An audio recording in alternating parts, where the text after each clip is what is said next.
In the previous video, we have already introduced how to find the circle of convergence for a given function. So today's question is very similar, but the function looks a little bit more complicated.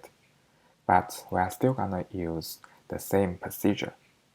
So let's take the limit of the ratio of two functions using j plus 1 and j to be substituted separately into that function.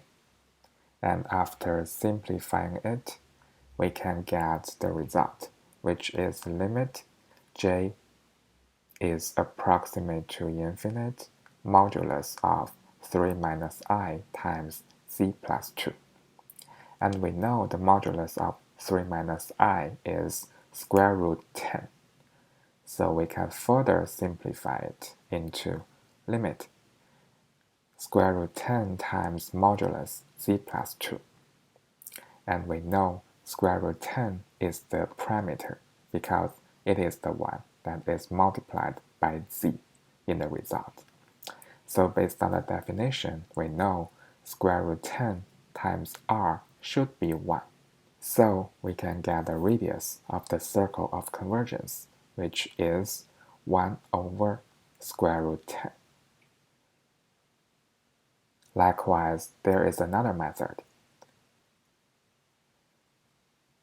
The modulus of our result should be less than 1, right?